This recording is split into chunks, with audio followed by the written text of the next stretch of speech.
بسم اللہ الرحمن الرحیم۔ السلام علیکم، آپ دیکھ رہے ہیں الف نیوز اور میں ہوں آپ کے ساتھ ماجد علی۔ شامل کرتے ہیں پاکستان اور دنیا بھر سے بریکنگ نیوز ہیڈ لائنز۔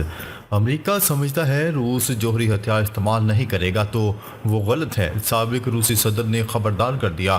سابق روسی صدر دمتری میدویف نے کہا ہے کہ امریکہ اور اتحادی سمجھتے ہیں کہ روس جوہری ہتھیار استعمال نہیں کرے گا تو وہ غلط ہیں۔ روس یوکرین جنگ اور خطے کی موجودہ گھمبیر صورتحال کے حوالے سے گفتگو کرتے ہوئے سابق روسی صدر کا کہنا تھا کہ امریکہ تیسری عالمی جنگ سے بچنے کے لیے روس کی وارننگ کو سنجیدہ طریقے سے لے۔ سابق روسی صدر deputy chairman security council Dmitry Medvedev نے امریکہ کو خبردار کرتے ہوئے کہا کہ روس کے مفاد میں ہوا تو وہ جوہری ہتھیار استعمال کرے گا۔ انہوں نے کہا روس کئی ہفتوں سے امریکہ اور اتحادیوں کو واضح اشارے دے رہا ہے، یوکرین کو طویل فاصلے تک مار کرنے والے میزائل دیے گئے تو جواب دیں گے۔ روس کے سابق صدر دمتری میدویف نے کہا کہ کچھ دن پہلے جوہری میزائلوں کی مشقیں بھی امریکہ اور اتحادیوں کے لیے وارننگ تھیں۔ خبر کے اگلے حصے میں بات کرتے ہیں حزب اللہ کا اسرائیل کے 4 فوجی اڈوں اور ملٹری کمپنی پر حملہ۔ لبنان کی مزاحمتی تنظیم حزب اللہ نے اسرائیل کے 4 فوجی اڈوں اور ایک ملٹری کمپنی کو نشانہ بنا دیا۔ الجزیرہ کی رپورٹ کے مطابق حزب اللہ نے دعویٰ کیا ہے کہ اس نے دشمن کے 4 فوجی اڈوں اور ایک ملٹری کمپنی پر ڈرون سے حملہ کیا ہے۔ حزب اللہ نے بتایا کہ اس کے ڈرونز نے اسرائیل کے رامات ڈیوڈ ایئر بیس اور حیفا کے فوجی اڈوں کے ساتھ ساتھ تل ابیب کے مضافات میں ملٹری انٹیلیجنس یونٹ کی بیس پر بھی حملہ کیا۔ مزاحمتی تنظیم کے مطابق اس نے مقبوضہ شہر ایکڑ کے شمال میں شرگا بیس کو بھی نشانہ بنایا، جبکہ حیفا شہر کے شمال مشرق میں مسگاؤ بیس کے ساتھ ساتھ الٹا ملٹری انڈسٹریز کمپنی کو بھی نشانہ بنایا۔ اسرائیل کی جانب سے حزب اللہ کے دعووں پر تاحال کوئی بیان جاری نہیں کیا گیا۔ گزشتہ روز حزب اللہ نے اسرائیل پر راکٹ حملہ کیا تھا جس میں 5 یہودی ہلاک جبکہ ایک کے زخمی ہونے کی اطلاعات موصول ہوئی تھی۔ حملہ شمالی سرحد کے قریب متولا قصبے کے قریب کیا گیا تھا۔ خبر کے اگلے حصے میں بات کرتے ہیں حماس نے غزہ جنگ بندی کے لیے تجاویز کو دھوکہ قرار دے دیا۔ فلسطینی تنظیم حماس کے ترجمان نے کہا ہے کہ غزہ جنگ بندی کے لیے اسرائیل کی نئی تجاویز آنکھوں میں دھول جھونکنے کے مترادف ہے۔ اپنے ایک جاری کردہ بیان میں ان کا کہنا تھا کہ جنگ بندی کی تجاویز میں اسرائیلی جارحیت کو روکنا شامل نہیں تھا۔ اس کے علاوہ تجاویز میں اسرائیلی فوج کا انخلاء اور بے گھر فلسطینیوں کی واپسی بھی شامل نہیں تھی۔ ترجمان نے اپنے بیان میں کہا کہ اسرائیلی وزیر اعظم وقت حاصل کرنے کے لیے جنگ بندی کا ڈرامہ رچاتا ہے، نیتن یاہو میں جارحیت جاری رکھنے کے لیے مذاکرات کو کور کے طور پر استعمال کر رہا ہے۔ اسرائیل لبنان پر مرکوزہ جنگ بندی مذاکرات میں بھی ایسا ہی کر رہا ہے۔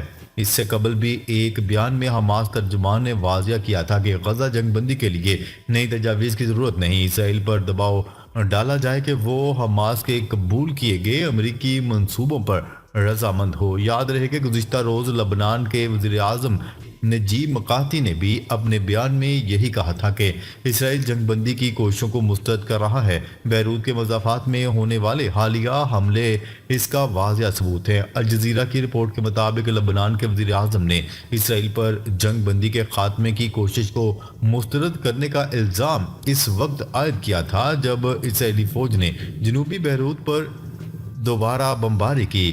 وزیر اعظم نجیب مکاتی نے ان حملوں کی مذمت کرتے ہوئے کہا کہ بیروت کے جنوبی علاقے اور دیگر علاقوں پر بمباری اسرائیل کی جانب سے جنگ بندی کو یقینی بنانے کی تمام تر کوششوں کو مسترد کرنے کا اشارہ دیتی ہیں۔ خبر کے اگلے حصے میں بات کرتے ہیں امریکہ نے روس کو جنگی سازوسامان فراہم کرنے والی 19 بھارتی کمپنیوں پر پابندیاں عائد کر دیں۔ غیر ملکی خبرسا ادارے کی رپورٹ کے مطابق امریکہ کی جانب سے دنیا بھر کی تقریباً 400 کمپنیوں اور افراد پر پابندیاں عائد کرنے کا اعلان کیا گیا ہے۔ امریکی وزارت خزانہ کے مطابق یہ پابندیاں روسی فوج کو جدید ٹیکنالوجی اور سامان فراہم کرنے پر عائد کی گئی ہیں۔ امریکی وزارت خزانہ کا کہنا ہے کہ روس کی جانب سے یوکرین کے خلاف غیر قانونی اور غیر اخلاقی جنگ لڑنے میں مدد فراہم کرنے والوں کے خلاف امریکہ اور اس کے اتحادی ایسے اقدامات کرتے رہیں گے۔ بھارتی میڈیا کی رپورٹ کے مطابق امریکی پابندیوں کی زد میں 19 بھارتی کمپنیاں اور 2 بھارتی شخصیات آئی ہیں۔ بھارتی میڈیا کا کہنا ہے کہ بھارتی کمپنیاں روس کو الیکٹرانک، کمپیوٹر اور ایویشن سے متعلق آلات فراہم کر رہی تھیں۔ امریکی پابندیوں پر رد عمل دیتے ہوئے بھارتی وزیر خارجہ کے ترجمان نے کہا کہ ان کمپنیوں نے بھارتی قوانین کی خلاف ورزی نہیں کی، معاملے پر امریکی حکام سے رابطے میں ہیں تاکہ مسئلہ حل کیا جا سکے۔ خبر کے اگلے حصے میں بات کرتے ہیں، ایران نے دوبارہ حملہ کیا تو اسرائیل کو جوابی کارروائی سے نہیں روک سکیں گے، امریکہ کی وارننگ۔ امریکہ نے ایران کو خبردار کرتے ہوئے کہا کہ ایران اسرائیل پر ایک اور حملہ نہ کرے۔ امریکی حکام نے میڈیا سے گفتگو کرتے ہوئے کہا، امریکہ نے اسرائیل پر حملہ کیا تو اسرائیل کو جوابی کارروائی سے نہیں روک سکیں گے۔ امریکی میڈیا نے کچھ روز قبل خبر دی تھی کہ ایران 5 نومبر کو ہونے والے امریکی صدارتی الیکشن سے قبل اسرائیل پر حملہ کر سکتا ہے۔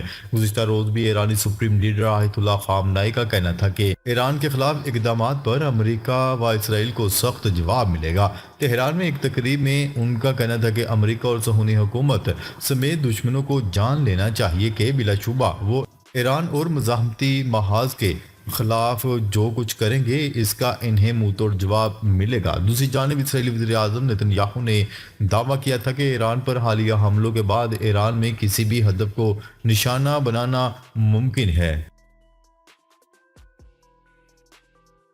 خبر کے اگلے حصے میں بات کرتے ہیں، مشرق وسطی میں B-52 بمبار طیارے اور بحری جنگی جہاز تعینات کر دیے گئے، پینٹاگون۔ امریکہ نے مشرق وسطی میں B-52 بمبار طیارے اور بحری جنگی جہاز تعینات کر دیے ہیں۔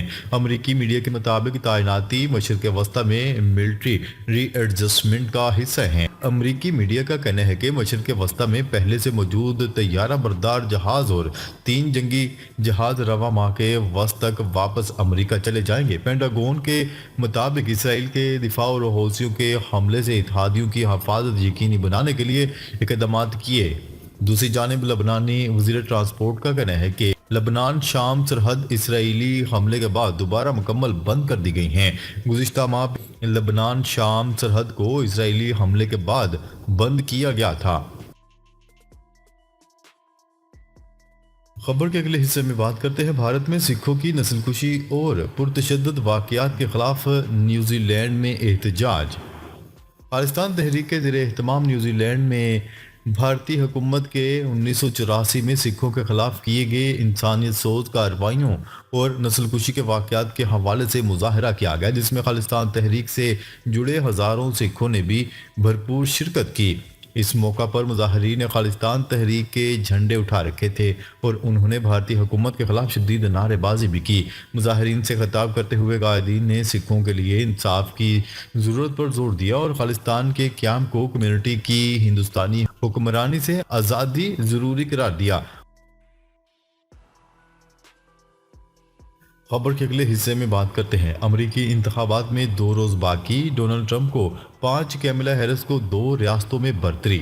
امریکی صدارتی انتخابات میں صرف 2 روز باقی رہ گئے ہیں۔ ریپبلکن امیدوار ڈونلڈ ٹرمپ کو مخالف ڈیموکریٹک امیدوار کیملا ہیرس پر کئی ریاستوں میں برتری حاصل ہو گئی۔